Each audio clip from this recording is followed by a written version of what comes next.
What you're about to hear will change the way you see money forever. There is a harsh truth history has shown us over and over again.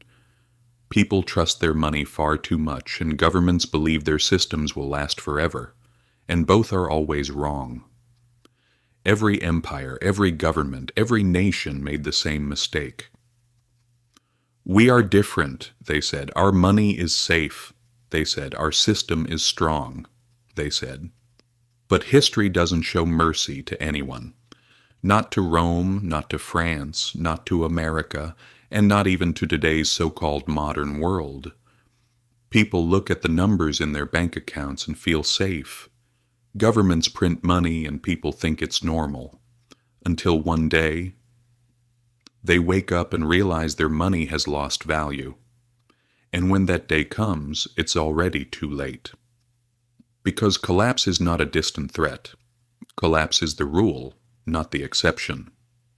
Let me ask you this. Will the financial system collapse? Yes. It always has throughout history. The real question is, what will you do when it collapses? Are you ready for that day?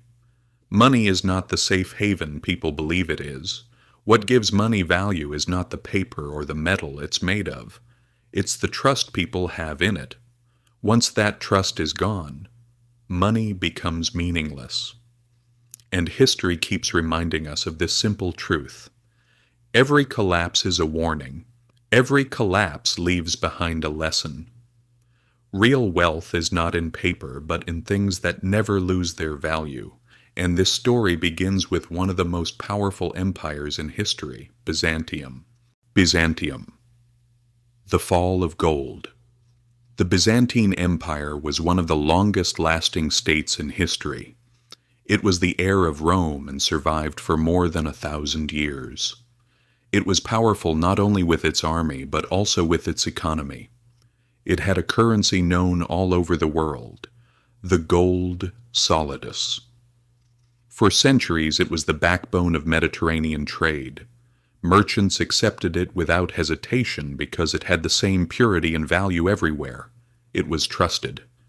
But here comes the irony of history. The Roman Empire had already destroyed itself by devaluing its own currency. You'd think Byzantium would have learned from that mistake, right? They didn't. They made the exact same mistake. At first, no one noticed. When the state began to struggle financially, it secretly reduced the purity of its gold coins. First, it dropped from 98% purity to 95%, then to 90%. Later, they even started mixing in cheaper metals like copper. The coins still looked like gold, but they were no longer the same. Slowly, silently, trust began to erode. People didn't see it coming. Because collapse never happens in one day. It always starts with small cracks. Then trade problems appeared. Merchants no longer wanted Byzantine gold as before. Some demanded more coins in payment. Others refused to accept it at all. Everyone felt the same thing. Something has changed in this money. When a currency loses value, it's not really the metal that disappears. It's trust. Money is simply a promise issued by governments. And when that promise is broken, the paper or metal it's printed on becomes meaningless. Byzantine gold, the solidus, was once one of the most trusted currencies in history. But the state grew greedy. They tampered with the money. And what happened as a result? The economy was shaken. Trade slowed. Prices rose. People became poorer. The government could no longer collect enough taxes. The empire rotted from within. So who survived this collapse? Not those who worshipped power. Not those who blindly trusted the state.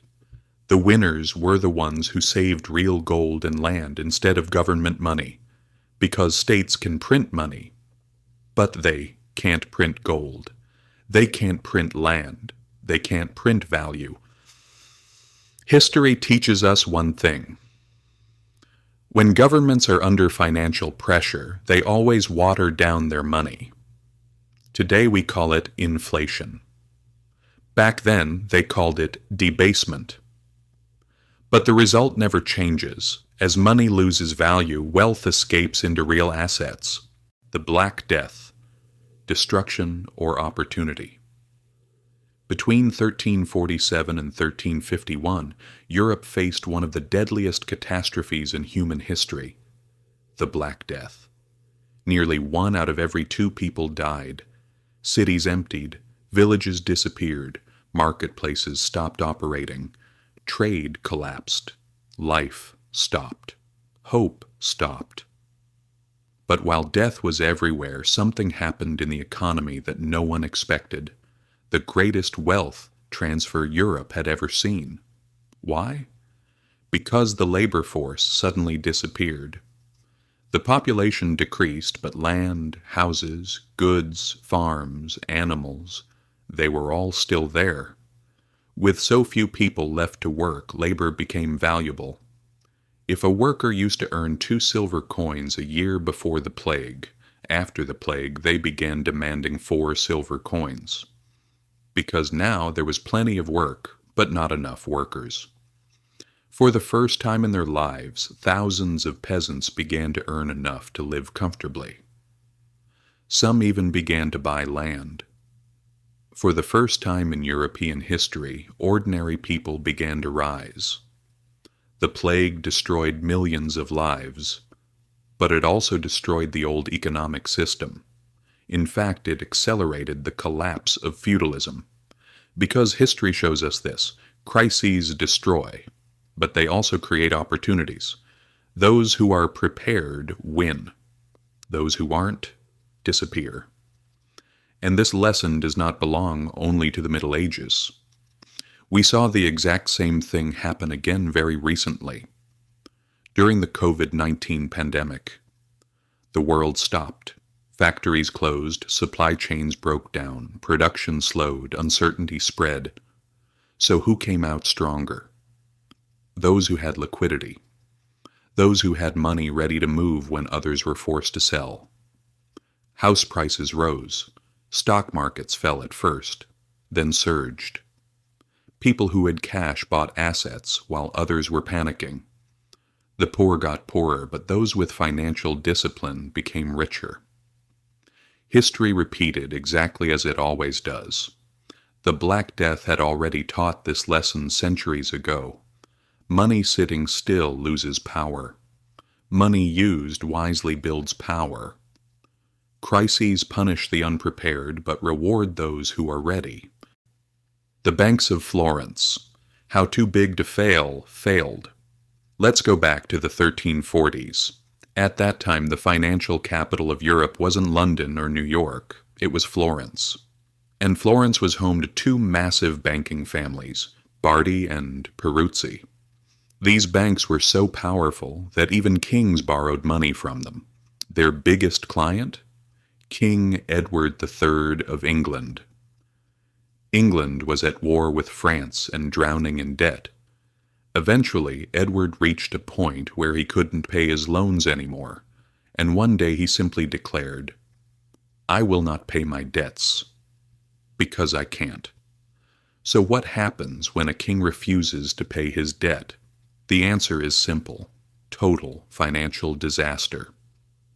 The banks in Florence began to collapse one after another. People who had trusted them, who had deposited their money there, lost everything. Florence fell into economic chaos, and from that disaster came another clear lesson. There is no such thing as too big to fail. If a bank is big, that doesn't mean it's safe. It means when it falls, it takes everyone with it. Sound familiar? The same story repeated in 2008 when Lehman Brothers collapsed. The same thing happened again in 2023 when several regional banks in the United States failed almost overnight. What changed? Nothing. History just repeated itself. Because people made the same mistake again. They trusted institutions more than reality. The American Civil War. When money dies, what remains? The bloodiest war in American history was not only fought on battlefields between 1861 and 1865. There was another war happening at the same time, an economic war. Because war demands money. A lot of money. The North, the Union, printed a new paper currency called greenbacks. It wasn't backed by gold, only by the promise of the U.S. government. The South, the Confederacy, did the same. They printed graybacks. But they printed so much money that their currency became nothing more than worthless paper. People still got paid, but their salaries lost value every week. Inflation was so brutal that a family needed bags of money just to buy bread. People had money, but their money bought nothing. They realized something important. Money is only worth as much as people trust it.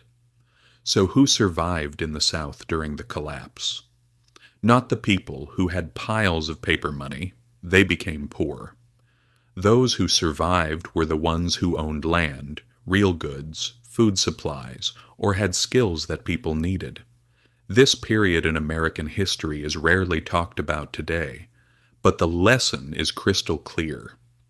In times of crisis, real money is never paper. Real money is value. Things that can't be printed away, land, food, production, skills, and gold. The French Revolution. A paper money disaster. The French Revolution began in 1789 with powerful slogans of liberty and equality, but economically, it turned into a disaster. The revolutionary government needed money and decided to print a new paper currency called assignats. They claimed, "This money is backed by church lands." It sounded like a reasonable idea, and at first it worked, but then, like every government in financial trouble, they made the same classic mistake. They printed more money, then more, then even more. Eventually, so much new money flooded into the economy that it lost its value. Prices exploded, salaries collapsed, and people could no longer afford basic necessities. In Paris, people waited in long lines just to buy bread. Farmers refused to accept paper money, saying, "We don't want this worthless currency." Food riots began. The economy spun out of control. The government panicked but could do nothing to stop it, and in the end, paper money died, trust disappeared, and the economy collapsed. The French Revolution gave us another powerful lesson. Even when governments print money with good intentions, the result is always the same. When money is printed endlessly, it loses value. When money loses value, chaos begins, and once again, the winners were the same, those who held real assets. So who came out stronger? Those who owned land, gold, and stored goods. Who lost everything? Those who believed in government promises and held paper money. The Asian financial crisis of 1997. The debt trap. In 1997, the Thai currency, the baht, collapsed. At first, many neighboring countries said, "That's Thailand's problem, not ours." But they were wrong. The crisis didn't stay in Thailand. It spread like wildfire. Indonesia, Malaysia, South Korea, the Philippines, Taiwan. One after another, their economies fell like dominoes. Why did this happen? Because these countries had borrowed in foreign currencies, mainly US dollars. When their local currencies lost value, their debts skyrocketed overnight. Companies went bankrupt. Houses were sold. Millions lost their jobs. Foreign investors pulled their money, and massive amounts of wealth left Asia overnight. And from this disaster came another brutal truth. If your wealth depends on someone else's currency, your future depends on someone else's mercy. Debt in foreign currency is financial suicide. So who survived the Asian financial crisis? Those who held US dollars. those who moved part of their money abroad, those who stayed debt-free, those who trusted banks and governments. They lost everything. Lebanon, 2019 to 2021. The end of trust in banks. Now let's come to a much more recent example. In Lebanon, people woke up one morning to find that the banks had frozen all accounts. No one could withdraw their own money. When people went to the banks and asked for their savings, they were told, "We cannot give you your money. We must protect the system." Imagine that for a moment. Your money, your savings, your years of work, but you can't access it, because in a single moment the system collapsed, and the people became prisoners of it. The Lebanese pound lost more than 90% of its value. Lifelong savings were wiped out in a matter of weeks. People desperately lined up outside banks hoping to get just a small amount of cash, but most of them walked away empty-handed. And the rest of the world watched it on TV as if it were a distant story. But it wasn't distant at all. What happened in Lebanon can happen anywhere. So who survived in Lebanon? Not those who trusted the banks, not those who believed everything would always stay normal. The survivors were those who didn't keep all their money in banks, those who diversified their savings, those who held gold, dollars, or real assets, those who moved money before the doors closed. Final message. History couldn't be more clear. These stories may seem different, but they all teach the same truth. Don't trust money. Understand the system behind it. Don't trust banks. Know their limits and their risks. Don't trust governments. They protect themselves first, not you. Do one thing. Hold real value. Be prepared. Because history is shouting at us. The survivors are not the ones who trust the most. They are the ones who prepare the earliest. Crises are not the enemy of the rich. They are the greatest opportunity for those who are ready. Wealth does not disappear. It simply changes hands. From the weak to the strong. From the unprepared to the prepared. So wherever you are in the world, never forget this. If you want to protect your future, own real assets. If you don't want to be crushed in a crisis, stay out of unnecessary debt. If you want to seize opportunities, keep liquidity ready. If you want true security, learn skills, produce value, because money can vanish, banks can close, governments can collapse. But knowledge, skills, and real value never die. This is just the beginning. If you want to learn more and uncover the truths history tries to hide, join us. Don't forget to subscribe and like the video.